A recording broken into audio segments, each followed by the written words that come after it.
Hi friends, പുതിയൊരു വീഡിയോയിലേക്ക് എല്ലാവർക്കും സ്വാഗതം. അമ്മയും അരവിന്ദും വെപ്രാളം പിടിച്ചുകൊണ്ട് ശ്രേയയെ കാണാൻ വേണ്ടി ശ്രേയയുടെ വീട്ടിലേക്ക് ചെല്ലാണ്. അപ്പോൾ കല്യാണത്തിന് വേണ്ടി പന്തൽ കെട്ടുന്നതെല്ലാം തന്നെ അഴിക്കുന്നതാണ് ഹേമയും അരവിന്ദും കാണുന്നത്. അപ്പോൾ ആ പണിക്കാരോട് ചോദിക്കുകയാണ്, നിങ്ങൾ എന്താ ഈ കാണിക്കുന്നത്? ഇതൊക്കെ എന്താ ഇങ്ങനെ അഴിച്ചു കളയുന്നത്? അതോ ശ്രേയ മേഡം പറഞ്ഞു കല്യാണം ഒന്നും നടക്കില്ലെന്ന്, അപ്പോൾ പന്തലൊക്കെ അഴിച്ചിടാൻ പറഞ്ഞു. കേട്ടപ്പോൾ ഹേമ വെപ്രാളം പിടിച്ചുകൊണ്ട് അതൊന്നുമില്ല, കല്യാണമൊക്കെ ഭംഗിയായിട്ട് തന്നെ നടക്കും, നിങ്ങളത് അഴിക്കൊന്നും വേണ്ട എന്ന് പറഞ്ഞുകൊണ്ട് ഹേമയും അരവിന്ദും ശ്രേയയുടെ അടുത്തേക്ക് അങ്ങ് ചെല്ലുക കേട്ടോ. അപ്പോൾ ശ്രേയയുടെ അമ്മയാണ് കതക് തുറന്നു കൊടുക്കുന്നത്. അപ്പോൾ എന്താ ഉണ്ടായത് എന്ന് പറഞ്ഞ് ശ്രേയയുടെ അമ്മ അഭിനയിക്കുകയാണ് ഒന്നും അറിയാത്ത ഭാവത്തിൽ.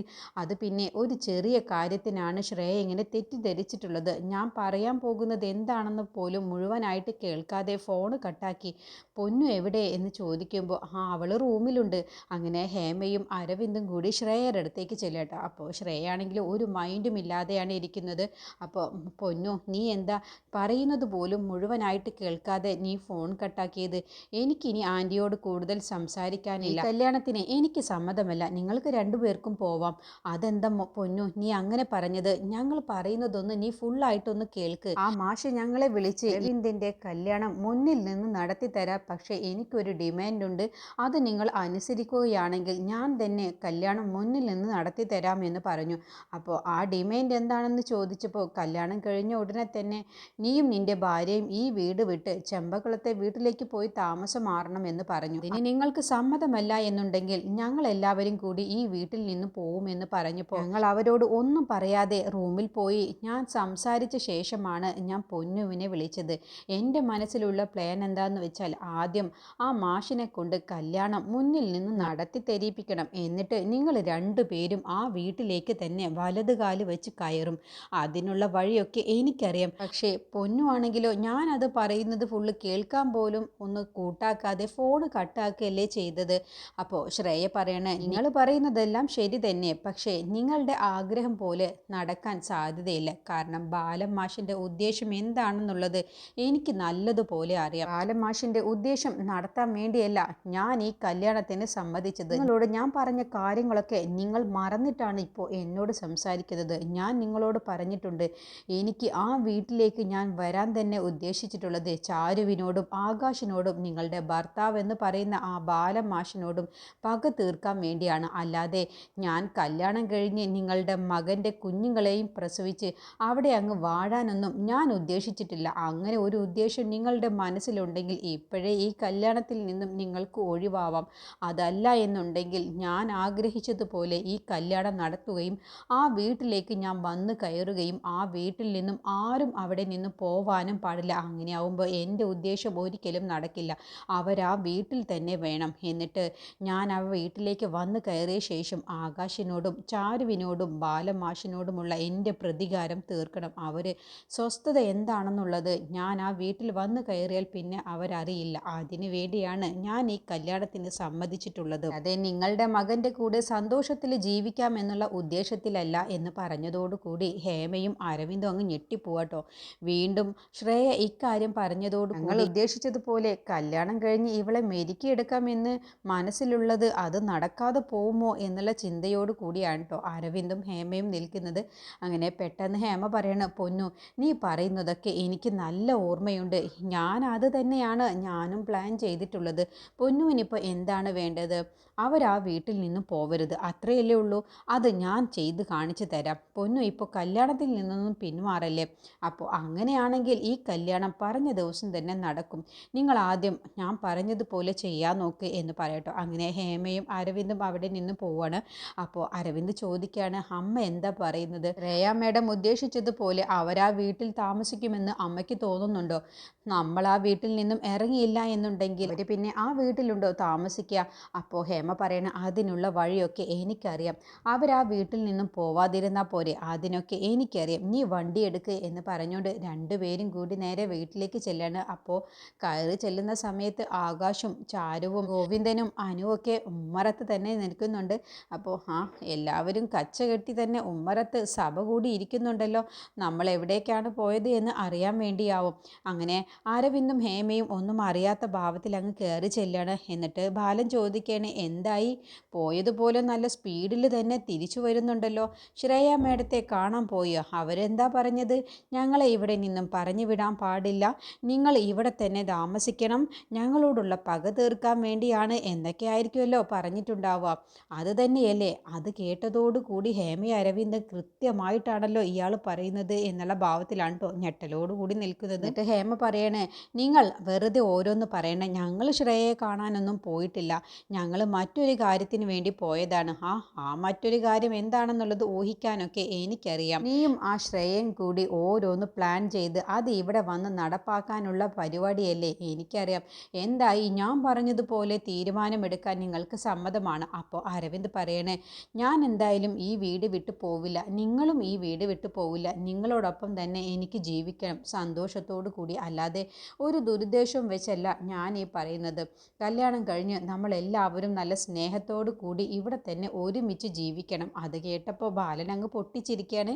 എന്താ നീ പറഞ്ഞത്? നിന്നെയും നിന്റെ അമ്മയുടെയും ആ ശ്രേയയുടെയും സ്വഭാവം എന്താണെന്നുള്ളത് കൃത്യമായി മനസ്സിലാക്കിയിട്ട് തന്നെയാണ് ഞാനിപ്പോൾ ഈ സംസാരിക്കുന്നത്. അവളുടെ ഉദ്ദേശം അവളിപ്പോൾ നിങ്ങളോട് പറഞ്ഞിട്ടുണ്ടാവുക, ഞങ്ങൾ ഒരു കാരണവശാലും ഈ വീട് വിട്ട് പോവാൻ സമ്മതിക്കരുത്, അവൾ വന്നു കയറിയ ശേഷം ഞങ്ങളോടുള്ള പക തീർക്കാൻ വേണ്ടിയാണ് ഇവിടേക്ക് കയറി വരുന്നത് എന്നൊക്കെ ആയിരിക്കും. എങ്കിൽ ഒരു കാര്യം നിങ്ങൾ കേട്ടോ, അവളുടെ ഒരു ഉദ്ദേശവും നടക്കാൻ പോകുന്നില്ല, ഞങ്ങൾ ഇവിടെ നിന്ന് പോവുക തന്നെ ചെയ്യും, ഞങ്ങൾ മറ്റൊരു വീട്ടിലേക്ക് പോകുമെന്ന് പറയുമ്പോൾ ഹേമങ്ങ് ദേഷ്യത്തോടു കൂടി ചാരുവിനോട് പറയണേ, എടി തുണിക്കച്ചവടക്കാരി, നിന്റെ വേലയല്ലേടി ഇതൊക്കെ, ഇങ്ങേരിപ്പോൾ ഈ പറയുന്നതെല്ലാം തന്നെ നീ ഓരോന്ന് പറഞ്ഞു കൊടുത്തിട്ടായിരിക്കും, നിന്റെ അടവല്ലേടി ഇവിടെ നിന്ന് ഇറങ്ങിപ്പോവാം എന്നുള്ള തീരുമാനം ഈ കല്യാണത്തിൽ നിന്ന് നടത്തി തരാം, ഞങ്ങൾ ഇവിടെ നിന്ന് പോവണം എന്നൊക്കെ പറയിപ്പിച്ചത് നിന്റെ കുരുട്ട് ബുദ്ധിയല്ലടി എന്ന് പറഞ്ഞ് ഹേമ ചാരുവിൻ്റെ നേരെ അങ്ങ് ദേഷ്യപ്പെടുകയാണ്. അപ്പോൾ ചാരു പറയണേ, അമ്മായി എന്തറിഞ്ഞിട്ടാണ് ഈ പറയുന്നത്? ശ്രേയയുടെ സ്വഭാവം എന്താണെന്നുള്ളത് അമ്മായിക്ക് കൃത്യമായിട്ട് അറിയില്ലേ? അവൾ സന്തോഷത്തോടു കൂടി ഇവിടെ അരവിന്ദേട്ടനുമായി ജീവിക്കാനൊന്നുമല്ല അവൾ ഇവിടേക്ക് വരുന്നത്, അവളുടെ മനസ്സിൽ മുഴുവനും പകയാണ്, ബാലമാമയോടും എന്നോടും അക്കുചേട്ടനോടുമുള്ള പകയാണ് അവൾ ഇവിടേക്ക് വരുന്നത്, പക തീർക്കാൻ വേണ്ടിയാണ്, അല്ലാതെ അരവിന്ദേട്ടനോടൊപ്പം സന്തോഷമായി ജീവിക്കാനല്ല. അരവിന്ദേട്ടനും അമ്മായിക്കുമൊന്നും ഒരു തരത്തിലും ഒരു സ്വസ്ഥതയും സമാധാനവും അവൾ ഈ വീട്ടിൽ വന്ന് കയറിയാൽ ഉണ്ടാവില്ല. ഈ വീടിൻ്റെ സമാധാനവും സന്തോഷവും കളയാൻ വേണ്ടിയാണ് അവൾ ഇവിടേക്ക് വരാൻ തന്നെ ഉദ്ദേശിക്കുന്നതും, ഞങ്ങളോടിപ്പോൾ വീട് വിട്ടു പോവണ്ട എന്ന് പറഞ്ഞതും അവൾ അത് ഉദ്ദേശിച്ചു കൊണ്ടാണ്. അപ്പോഴത്തേക്കും ഹേമ അങ്ങ് ദേഷ്യപ്പെടുകയാണ്. എൻ്റെ പൊന്നുവിനെ കുറിച്ച് ഇനി ഇല്ലാത്ത കാര്യങ്ങൾ പറയാൻ നിൽക്കണ്ടടി, നിന്റെ പോലെ കുരുട്ട് ബുദ്ധിയൊന്നും എൻ്റെ പൊന്നുവിനില്ല എന്ന് പറഞ്ഞ് ഹേമ വീണ്ടും ചാരുവിൻ്റെ നേരെ ദേഷ്യപ്പെടുകയാണ് കേട്ടോ. അപ്പോൾ ബാലൻ പറയണേ, കൂടുതൽ സംസാരിക്കാനൊന്നും ഞങ്ങൾക്ക് താല്പര്യമില്ല, ചാരു നീ പോയി നമ്മുടെ ഡ്രസ്സെല്ലാം എടുത്ത് പാക്കാക്കി വയ്ക്ക്, നമുക്ക് ഇവിടെ നിന്നും ഇപ്പം തന്നെ ഇറങ്ങി പോവാം എന്ന് പറയട്ടെ. അപ്പോഴത്തേക്കും ഹേമ പറയണ, ഒരു മിനിറ്റ് ഞാനിതാ വരുന്നു എന്ന് പറഞ്ഞ് അകത്തേക്ക് കയറി ചെല്ലാണ്. എന്നിട്ട് ഒരു ഡപ്പ നിറയെ മണ്ണെണ്ണയുമായിട്ടാണ് കേട്ടോ വരുന്നത്. എന്നിട്ട് ഹേമയുടെ തലയിലൂടെ അങ്ങ് ഒഴിക്കുകയാണ്. അതോടുകൂടി അരവിന്ദൊക്കെ ഞെട്ടിപ്പോവാണ്, അമ്മ എന്താ ഈ കാണിക്കുന്നത്? അപ്പോൾ ആകാശും ചാരുവും രമേശിനും അനുവും ഒക്കെ ഇങ്ങനെ, എന്താ ഈ കാണിക്കുന്നത്? അമ്മ എന്തിനാണ് മണ്ണെണ്ണ ഒഴിക്കുന്നത്? അമ്മ എന്താണ് ഇങ്ങനെയൊക്കെ ചെയ്യുന്നത് എന്ന് പറഞ്ഞ് അവർ, അമ്മ വേണ്ട അമ്മേ എന്ന് പറയട്ടെ. അപ്പോൾ ചാരു പറയണേ, അമ്മായി വെറുതെ അവിവേകം കാണിക്കരുത്, ഞങ്ങൾ ഇവിടെ നിന്ന് പോവില്ല, ഞങ്ങൾ ഇവിടെ തന്നെ നിന്നോളാം. അപ്പോൾ ഹേമ പറയണേ, നിങ്ങളുടെ ഒരു ഉദ്ദേശവും നടക്കില്ല, നിങ്ങൾ ആരെങ്കിലും എൻ്റെ അടുത്തേക്ക് വന്നാൽ ഞാൻ ഉറപ്പായും ഇത് കത്തിച്ച് ഞാൻ സ്വയം തീ കൊളുത്തി മരിക്കും. അപ്പോൾ അതെല്ലാം കാണുന്ന ബാലൻ ഒരു പുച്ഛഭാവത്തോടു കൂടിയാണ് കേട്ടോ നോക്കി നിൽക്കുന്നത്. ഇതെല്ലാം ഹേമയുടെ അടവാണെന്നുള്ള ഭാവത്തിൽ കേട്ടോ. അപ്പോൾ ബാലൻ പറയണേ, നിൻ്റെ നമ്പറൊക്കെ എനിക്കറിയാം, നീ ഇത് കത്തിക്കാനും പോകുന്നില്ല, ഞങ്ങളിപ്പോൾ ഇവിടെ നിന്ന് പോവാതിരിക്കാൻ വേണ്ടി നിൻ്റെ ശ്രേയ പറഞ്ഞു തന്നിട്ടുള്ള അടവായിരിക്കും. നിനക്ക് നാണമുണ്ടോ? മരുമകളായിട്ടില്ല, അപ്പോഴത്തേക്കും അവളുടെ അടിമയെപ്പോലെ അവൾ പറയുന്നതൊക്കെ അനുസരിക്കാൻ. ഇതിൽ നിന്ന് തന്നെ നിനക്ക് മനസ്സിലായില്ലേ അവളുടെ ഉദ്ദേശം എന്താണെന്നുള്ളത്? നല്ല ഉദ്ദേശത്തോടു കൂടിയല്ല അവൾ ഇവിടേക്ക് വരുന്നത് എന്നുള്ളത് നിനക്ക് ഇതിൽ നിന്നും മനസ്സിലായി. ഇപ്പോൾ തലയിലൂടെ ഒഴിച്ചത് മണ്ണെണ്ണയാണോ അതോ പച്ചവെള്ളമാണോ എന്നുള്ളത് ഞങ്ങൾക്ക് എങ്ങനെ അറിയാം? അത് കേട്ടപ്പോൾ ഹേമ അങ്ങ് ഞെട്ടിപ്പോവാണ്. ഇയാളിപ്പോൾ വിശ്വസിക്കുന്നില്ലല്ലോ എന്നുള്ള ഭാവത്തിലിട്ട് ബാലൻ പറയണേ, നിന്റെ അടവൊന്നും നടക്കില്ല, ഞങ്ങൾ എന്തായാലും ഇവിടെ നിന്ന് പോകുമെന്ന് പറയുമ്പോൾ, നിങ്ങൾ പോകുന്നുണ്ടെങ്കിൽ എൻ്റെ ശവത്തിന് മീതെയാണ് നിങ്ങൾ പോവുകയുള്ളൂ, എൻ്റെ ശവം കണ്ട ശേഷമാണ് നിങ്ങൾ പോവുകയുള്ളൂ. ഏതായാലും ഈ വീട്ടിലൊരു നല്ല കാര്യം നടക്കാൻ പോവുകയായിരുന്നു, നടക്കാൻ നിങ്ങൾ സമ്മതിക്കുന്നില്ലെങ്കിൽ എന്നാൽ ഞാൻ ഇനി ജീവിച്ചിരിക്കുന്നില്ല. എൻ്റെ വാശി എന്താണെന്നുള്ളത് നിങ്ങൾക്ക് നല്ലതുപോലെ അറിയില്ലേ? ഞാൻ ഈ പറയുന്നത് പോലെ ചെയ്ത് കാണിക്കില്ല എന്നല്ലേ നിങ്ങൾ പറയുന്നത്? എങ്കിൽ ഞാൻ ഇപ്പം തന്നെ കത്തിച്ചാമ്പലാവുന്നത് കാണിക്കുന്നത് നിങ്ങളുടെ കൺമുന്നിൽ വെച്ച് തന്നെ നിങ്ങൾ കണ്ടോ എന്ന് പറഞ്ഞ് ഹേമ അങ്ങ് തീപ്പെട്ടി കത്തിക്കുകയാണ് കേട്ടോ. അപ്പോഴത്തേക്കും അരവിന്ദ് അങ്ങ് പേടിക്കുകയാണ്. അപ്പോൾ ചാരുവും ആകാശും അനുവും രമേശിനൊക്കെ പേടിക്കുകയാണ് കേട്ടോ. എന്താണ് അപ്പച്ചി ഈ കാണിക്കുന്നത്, അമ്മേ എന്താ അമ്മ ഈ കാണിക്കുന്നത് എന്ന് പറഞ്ഞ് അവരെല്ലാവരും കൂടി കരഞ്ഞുകൊണ്ട് പറയുകയാണ്. അമ്മ വെറുതെ അവിവേകം കാണിക്കരുത് എന്ന് ആകാശും അരവിന്ദും അനുവൊക്കെ പറയണേ. അപ്പോൾ ചാരുവും പറയുന്നുണ്ട്, അമ്മായി എന്താ ഈ കാണിക്കുന്നത്, ഞങ്ങളിവിടെ നിന്ന് പോവില്ല എന്നല്ലേ പറഞ്ഞത്.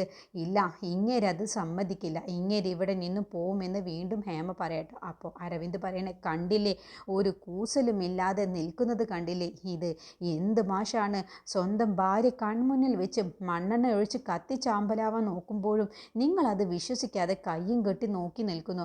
നിങ്ങളൊരു ഭർത്താവാണ്, നിങ്ങളൊരു മനുഷ്യനാണോ എന്ന് പറഞ്ഞ് അരവിന്ദ് വീണ്ടും ബാലനെ കുറ്റപ്പെടുത്തുമ്പോൾ, നിനക്ക് എന്നെ കുറ്റപ്പെടുത്താൻ എന്ത് യോഗ്യതയാണ് ഉള്ളത്, നിനക്ക് ഒരു യോഗ്യതയുമില്ല. അച്ഛൻ പറയുന്ന വാക്കുകളേക്കാളും വലുത് മറ്റുള്ളവർ പറയുന്നതല്ലേ. നിൻ്റെ അമ്മയെ ഞാൻ എത്ര കാലമായി കാണൽ തുടങ്ങിയിട്ട്, നിൻ്റെ അമ്മയും ഒത്ത് 30 വർഷമായി ഞാൻ ജീവിക്കൽ തുടങ്ങിയിട്ട്, നീയൊക്കെ ഇപ്പോഴല്ലേ കാണൽ തുടങ്ങിയത്. എനിക്കറിയാം ഇവളുടെ ഉദ്ദേശം എന്താണെന്നുള്ളത്, അല്ലാതെ ഇവളിപ്പം മരിക്കാനൊന്നും പോകുന്നില്ല, എന്നെ ഭീഷണിപ്പെടുത്താൻ വേണ്ടിയാണ്. എനിക്കെന്തായാലും ഈ ഭീഷണിയിൽ ഞാൻ എന്തായാലും വീഴാനും പോകുന്നില്ല, അടുത്ത തീരുമാനത്തിൽ നിന്നും ഞാൻ എന്തായാലും മാറുകയുമില്ല എന്ന് പറയട്ടെ. അപ്പോൾ ഹേമ, എങ്കിൽ നിങ്ങൾ പറയുന്നത് പോലെ നിങ്ങൾ ചെയ്തോ, ഞാൻ പറയുന്നത് പോലെ ഞാൻ ചെയ്തോളാം എന്ന് പറഞ്ഞ് ഹേമ തീപ്പെട്ടി എടുത്ത് കത്തിച്ച് ദേഹത്തേക്ക് ഇടാൻ വേണ്ടി നോക്കുമ്പോഴത്തേക്കും ചാരു ഓടിപ്പോയി ഒരു ബക്കറ്റ് വെള്ളം എടുത്തുകൊണ്ട് വരികയാണ്. എന്നിട്ട് തീപ്പെട്ടിയും ഹേമയും ഉന്നം വെച്ചുകൊണ്ട് അങ്ങ് ഊത്തുകയാണ് കേട്ടോ. അതോടുകൂടി, നീ എന്താടി ഈ കാണിച്ചത്, ഇല്ല അമ്മായി, അമ്മായി ഒരിക്കലും ഇങ്ങനെയൊന്നും ചെയ്യരുത്, ഞങ്ങൾ ഇവിടെ നിന്ന് പോവരുത് എന്നല്ലേ ഉള്ളൂ അമ്മായിക്ക്, ഞങ്ങൾ ഇവിടെ നിന്ന് പോകുന്നില്ല, ഞങ്ങൾ എന്തുകൊണ്ടാണ് ഇങ്ങനെ ഒരു തീരുമാനം എടുത്തത് എന്ന് അമ്മായിക്ക് നല്ലതുപോലെ അറിയാം. വീടിൻ്റെ സ്വസ്ഥതയും സമാധാനവും ഉദ്ദേശിച്ചാണ് ഞങ്ങൾ ഇവിടെ ഉണ്ടെങ്കിലല്ലേ ഞങ്ങളോടല്ലേ പകയുള്ളത്. അപ്പോൾ ഞങ്ങളിവിടെ ഇല്ല എന്നുണ്ടെങ്കിൽ അരവിന്ദേട്ടനുമൊത്ത് ശ്രേയ സന്തോഷത്തോടു കൂടി ജീവിക്കും എന്നുള്ള ഉദ്ദേശത്തിലാണ് ഞങ്ങൾ ഇവിടെ നിന്ന് പോവാൻ ഉദ്ദേശിച്ചത്. പക്ഷേ അമ്മായി ഇങ്ങനെ ഒരു കടുങ്കൈ ചെയ്യാൻ ഉദ്ദേശിച്ച സ്ഥിതിക്ക് ഞങ്ങൾ ആരും ഇനി ഇവിടെ നിന്ന് പോകുന്നില്ല എന്ന് പറയട്ടെ. അങ്ങനെ ഹേമയും ശ്രേയയും ഉദ്ദേശിച്ചതുപോലെ തന്നെ അവരെ അവിടെ തന്നെ പിടിച്ചു നിർത്തുകയാണ്. അരവിന്ദ് ശാന്തപ്പനെ കാണാൻ വേണ്ടി ചെല്ലാണ്. എന്നിട്ട് വിഷമത്തോടു കൂടിയാണ് അരവിന്ദ് നിൽക്കുന്നത്. അപ്പോൾ ശാന്തപ്പൻ ചോദിക്കുകയാണ്, കല്യാണ ചെറുക്കൻ എന്താ ഇങ്ങനെ സങ്കടപ്പെട്ട് നിൽക്കുന്നത്. അത് പിന്നെ ശാന്തപ്പൻ മാമേ, ഞാൻ ഈ കല്യാണം വേണ്ടെന്ന് വെച്ചാലോ എന്ന് തീരുമാനിക്കുകയാണ്. എന്താ ഇപ്പോൾ നിനക്ക് അങ്ങനെ തോന്നാൻ, മകളെന്ന് പറയുന്ന ആ ചാരു എന്തെങ്കിലും വേലത്തരം ഒപ്പിച്ചോ. അതല്ല, ഇന്ന് വീട്ടിലൊരു സംഭവം ഉണ്ടായി. അച്ഛനെന്ന് പറയുന്ന ആ ബാലമാഷി എന്നോടൊരു കാര്യം പറഞ്ഞു, കല്യാണം മുന്നിൽ നിന്നും നടത്തി തരാം, പക്ഷേ കല്യാണം കഴിഞ്ഞ ഉടനെ തന്നെ ശ്രേയ മേഡത്തെയും കൂട്ടി ഞാൻ ആ വീട്ടിൽ നിന്നും മാറി താമസിക്കണമെന്നാണ് പറഞ്ഞത്. അപ്പോൾ അതൊരു നല്ല കാര്യമല്ലേ എന്നാണ് എനിക്ക് തോന്നിയത്. അപ്പോൾ ശാന്തപ്പൻ പറയണ, അത് എന്തുകൊണ്ട് നല്ലത് തന്നെയല്ലേ, എന്താ അപ്പം മാറി താമസിച്ചാൽ. അത് തന്നെയാണ് ശാന്തപ്പൻ മാമേ ഞാനും കരുതിയത്. അക്കാര്യം ഞാൻ ശ്രേയ മേഡത്തിനോട് പറഞ്ഞപ്പോൾ, പക്ഷേ ശ്രേയ മേഡം അത് പറ്റില്ല എന്നാണ് പറഞ്ഞത്, അത് തെറ്റാണ് പോലും. അപ്പോൾ ഞാനത് തിരുത്തിക്കോളാം എന്ന് പറഞ്ഞു. ആ വീട് വിട്ടു പോവില്ല, എല്ലാവരും ആ വീട്ടിൽ തന്നെ താമസിക്കണമെന്ന് ശ്രേയ മേഡം പറഞ്ഞു. അതുപോലെ തന്നെയാണ് ചെയ്യാനും തീരുമാനിച്ചിട്ടുള്ളത്. പക്ഷേ ശ്രേയ മേഡം മറ്റൊരു കാര്യം പറഞ്ഞു. ആ കാര്യം കേട്ടതോടു കൂടിയാണ് എനിക്ക് പിന്നെ ഈ വിവാഹം വേണ്ട എന്ന് തോന്നുന്നത്. ഈ വിവാഹം കഴിഞ്ഞതുകൊണ്ട് ഒരു പ്രയോജനവും ഉണ്ടാവാനും പോകുന്നില്ല. അതെന്താ നീ അങ്ങനെ പറഞ്ഞത്, എന്താണാവോ ശ്രേയ നിന്നോട് പറഞ്ഞിട്ടുള്ളത്. അപ്പോൾ ശ്രേയ പറഞ്ഞ കാര്യങ്ങൾ അങ്ങ് പറയാണ്. ഒരു തവണ എന്നോട് ഇക്കാര്യം പറഞ്ഞതാണ്, പക്ഷേ ഞാനതത്ര കാര്യമാക്കിയിട്ടുണ്ടായിരുന്നില്ല.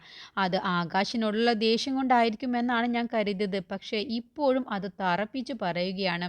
ഞാനും ശ്രേയയും തമ്മിലുള്ള വിവാഹം അത് സന്തോഷത്തോടു കൂടി കുടുംബജീവിതം നയിക്കാനൊന്നുമില്ല. ഞാൻ ആ വീട്ടിലേക്ക് വന്നു കയറുന്നത് തന്നെ ആ വീടിൻ്റെ സ്വസ്ഥതയും സമാധാനവും കളയാൻ വേണ്ടിയാണെന്നും ചാരുവിനോടും ആകാശിനോടും ബാലൻ മാഷിനോടും എൻ്റെ പ്രതികാരം തീർക്കാൻ വേണ്ടിയാണ് ഞാൻ അവിടേക്ക് വരുന്നത് എന്നാണ് പറഞ്ഞത്. അങ്ങനെയാണെങ്കിൽ ഇപ്പോൾ ഞാൻ അവരെ വിവാഹം കഴിച്ചിട്ട് എന്ത് കാര്യമാണത്. അതുകൊണ്ട് ഞാൻ അറിഞ്ഞുകൊണ്ട് എന്തിനാണ് വെറുതെ മുൾക്കിരീടം എടുത്ത് തലയിൽ വെക്കുന്നത്. അതോടുകൂടി എനിക്ക് മുന്നേ സ്വസ്ഥതയും സമാധാനം ഉണ്ടാവില്ല എന്നാണ് എനിക്ക് തോന്നുന്നത്. അതുകൊണ്ട് ഈ കല്യാണം വേണ്ടെന്ന് വെക്കാനാണ് ശാന്തപ്പ മാമേ എനിക്ക് തോന്നുന്നത്. ഈ കല്യാണം വന്ന ഉടനെ തന്നെ ശ്രേയ മേഡം ഇക്കാര്യം പറഞ്ഞതാണ് ആകാശിനോടും ചാരുവിനോടും അച്ഛനോടുമുള്ള പക തീർക്കാൻ വേണ്ടിയാണെന്ന്. പക്ഷേ ഇപ്പോൾ വീണ്ടും അതിനെക്കുറിച്ച് തറപ്പിച്ചു പറയുന്ന സമയത്ത് അവരുടെ മുഖത്ത് തന്നെ ആ ഒരു പകയുണ്ട്. പക്ഷേ എന്നോടൊപ്പം കുടുംബജീവിതം നയിക്കാനല്ല ഞാൻ ആ വീട്ടിലേക്ക് വരുന്നത് എന്ന് പറഞ്ഞത് കേട്ടപ്പോൾ എനിക്കതൊരു തലവേദനയായി മാറും. എനിക്കൊരു സ്വസ്ഥതയും സമാധാനവും ഉണ്ടാവില്ല എന്നുള്ളത് എനിക്ക് ഉറപ്പാണ്. അപ്പോൾ പിന്നെ എന്തിനാണ് വെറുതെ ഞാൻ ഈ വിവാഹത്തിന് ഒരുങ്ങുന്നത്? അതുകൊണ്ട് ഞാൻ ഈ വിവാഹം വേണ്ടെന്ന് വെക്കുകയാണ് എന്ന് പറഞ്ഞതോടുകൂടി ശാന്തപ്പൻ അങ്ങ് ഞെട്ടിപ്പോവാണ്. ഇതിനെക്കുറിച്ചുള്ള ബാക്കി റിവ്യൂ അടുത്ത വീഡിയോയിൽ പറയാം.